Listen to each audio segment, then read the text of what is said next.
Bruxelles, l'augmentation des droits de douane aux États-Unis va impacter 18 milliards de dollars d'importations chinoises, voitures électriques, batteries ou encore cellules solaires. De quoi affoler les entreprises ici en Chine qui poussent en ce moment leurs exportations au maximum avec l'objectif d'expédier vers les États-Unis le plus de marchandises possible avant l'entrée en vigueur des nouveaux droits de douane au 1er août. Même chose vers l'Europe et le Canada où les Chinois anticipent une progression similaire des tarifs douaniers. Les entreprises se précipitent pour vendre leur production tellement que le système d'exportation est en train de se gripper. La Chine commence à faire face à une pénurie de conteneurs maritimes, comme l'explique Kang Chu-chun, qui préside le groupe de transport maritime Shipping China. Tout le monde se précipite sur les conteneurs. Ils deviennent difficiles à trouver. Au début de l'année, le prix d'un conteneur... Dans la périphérique, l'idée de sortir même à la fois... Du centre et de déjà, Paris, parce que c'est très arrondissement centraux. Je trouvais ça très très bien. En plus, il y avait certains artistes qui, sur un mode collectif, proposaient des projets que je trouve bien. Il y a un projet sur la house music qui a eu lieu au laboratoire d'Aubervilliers par un groupe qui s'appelle In Between. Il y a eu aussi quelque chose que je n'ai pas vu du côté du Sacré-Cœur par une personnalité tout à fait formidable entre chant et narration qui s'appelle Abdelwahed Sefsaf. Je pense qu'il y a eu beaucoup d'initiatives intéressantes dans les territoires d'outre-mer aussi, ce qui est extrêmement important, parce que si on regarde la création aujourd'hui, il faut quand même que c'est très souvent... Un jour j'irai à New York avec toi, toutes les nuits déconner, et voir aucun film en entier, ça va de soi. Avoir la vie partagée, tailladée, bercée par le ronron de l'air conditionné, dormir dans un hôtel délaté, traîner du côté gay et voir leur corps se serrer, et après de les connecter entre eux, ces points-là. Ouais, ça peut même être en amour.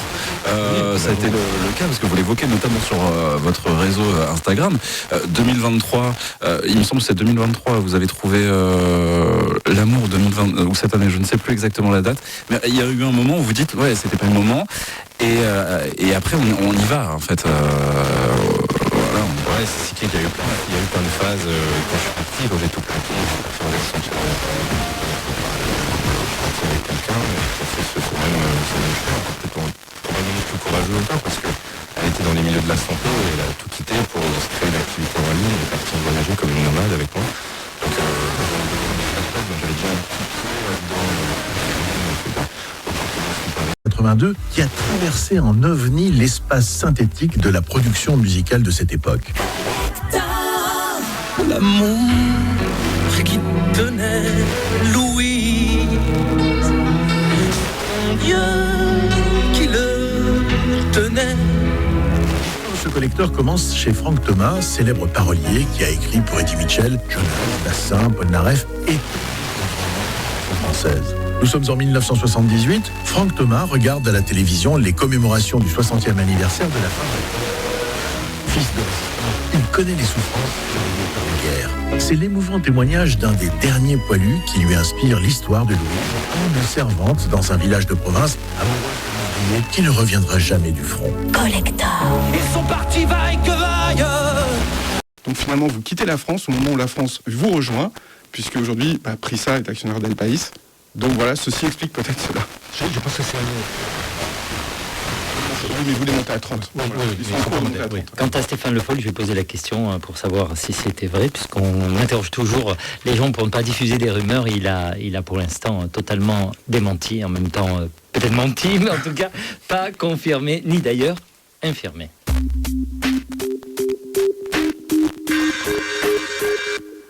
18h33 en direct sur France Culture, vous êtes dans Soft Power et Influence maintenant, toujours dans l'actualité avec RT.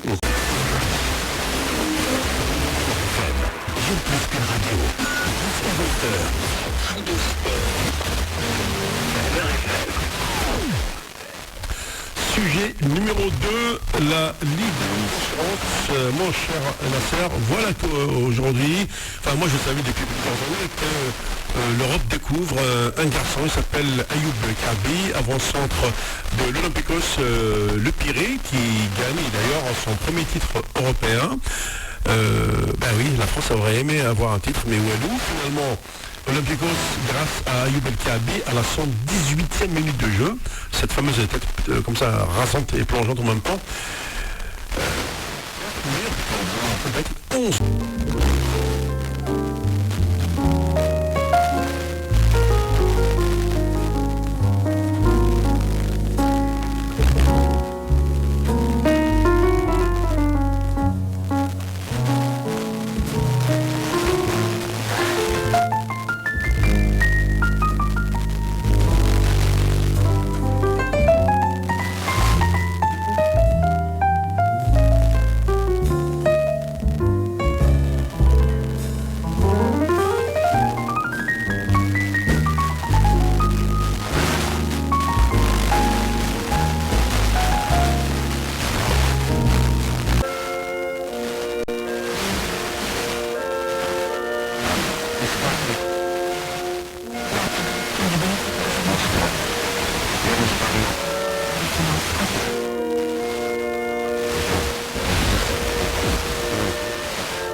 Flambé en France au premier trimestre 2024, en hausse de 300% par rapport aux 3 premiers mois de l'année précédente. Et en janvier, le Conseil représentatif des institutions juives de France avait rapporté une forte augmentation des actes antisémites en France, multipliée par 4 en un an. Notez enfin qu'Emmanuel Macron s'exprimera jeudi soir sur l'actualité internationale dans les journaux de 20h de TF1 et de France 2. Le président sera en direct de Caen à l'occasion des 80 ans du débarquement en Normandie. France Inter, Éric Galvaux.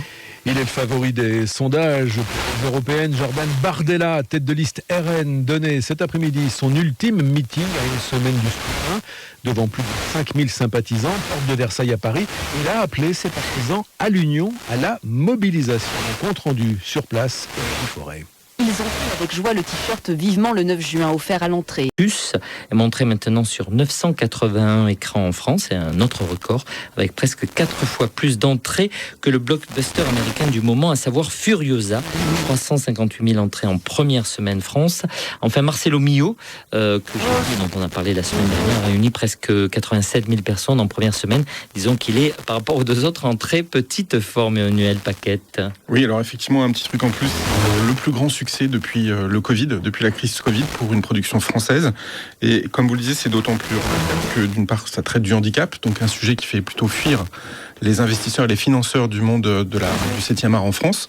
Donc le bouclage du budget de 6,7 millions d'euros a été très compliqué à trouver pour le producteur et le réalisateur. Et finalement, c'est un tel succès que les droits ont déjà été cédés à l'étranger. Donc il y aura nécessairement des remakes du film dans plusieurs pays. Donc c'est plutôt un beau succès à signaler pour le 7e art français. L'ensemble des chiffres du box-office sont à retrouver sur la page de cette émission Soft Power sur le site de France Culture. À suivre dans un instant Bernard Blister, mon invité pour parler des mondes nouveaux.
petit peu tout. L'opinion fondée sur l'émotion, etc. Et ça, c'est vraiment quelque chose qui est très utilisé par ces acteurs, qui est, je dirais, matraqué, systématisé, quel que soit le contenu. Et ça passe notamment par des vrais fake news tout à fait défendus comme tels, mais aussi mêlés à des vrais...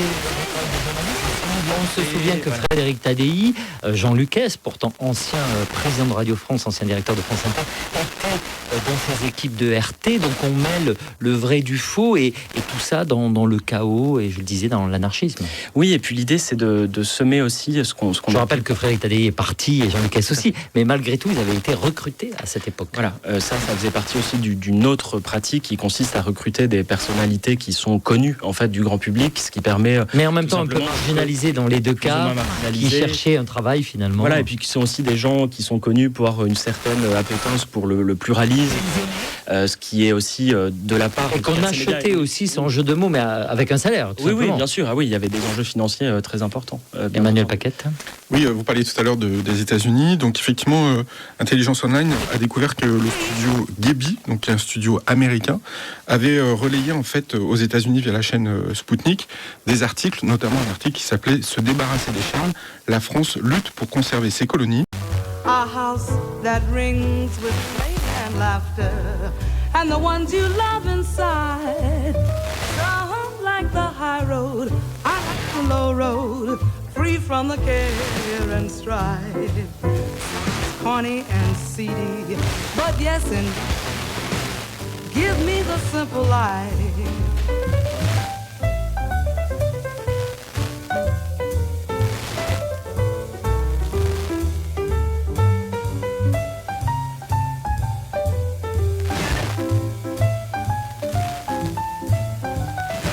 Écoute du répertoire de musique classique, puis c'est des chants, des schémas harmoniques. Ah ouais, classique. Ouais, je parle vraiment de Mozart, de Schubert, d'Aubrac. Tout ça dans Jingle, qui est en tournée et qui est de passage ici sur Terre en direct avec parmi nous Walidia, Iris Dulot. Prends des routes incertaines, trouve des soleils nouveaux, enfile des semelles de vent, devient voleur de feu, défie Dieu comme un fou, refait surface, loin des fous, la fine force et faiblesse, fais de ta vie un poème. Ouragan entre rebelles, Ougan, empereur de brigands, maquin, caïman, écris des récits ou te cogner des récifs, une fois lancer encore vierge pour accueillir tes... Gaël Faye avec Tôt le matin, titre qui fait clairement écho à la vie de notre invité Ulysse Lubin qui publie 1000 jours en quête de sens, une odyssée moderne chez Albin Michel. C'est vrai que vous souhaitiez écouter ce titre et on comprend pourquoi en ayant écouté les paroles de Gaël Faye. Avant de vous lancer aussi dans cette écriture, parce que l'écriture vous fait du bien, vous écrivez aussi quotidiennement, avant de vous lancer dans cette écriture, il y a eu un autre voyage fondateur pour vous en Antarctique. Ouais, au tout dernier moment, on me propose une place sur un bateau, une expédition qui s'organise depuis des années, puis quelqu'un annule et on pense à moi. Lui, c'est ce que tu veux partir en Antarctique. T'as quoi de prévu? Rien, j'arrive. Et du coup, je débarque à Ushuaia, donc la ville la plus australe du monde, sur la pointe de l'Amérique latine. Et puis là, après, il faut se passer le passage de Drake, c'est là où il y a la convergence un peu de tous les océans. Donc c'est 3 jours de voyage assez houleux, plus de 10 mètres de houle pour arriver jusqu'à la péninsule antarctique. Et puis là, 14 jours sans internet, loin de... On parle d'une industrie, d'un écosystème, d'emplois, etc. Mais on est là aussi pour transmettre des valeurs. Alors on est là pour transmettre des valeurs, c'est bien ce que vous dites parce que on voit que L'Oréal Paris est une marque qui se transmet de mère en fille, souvent.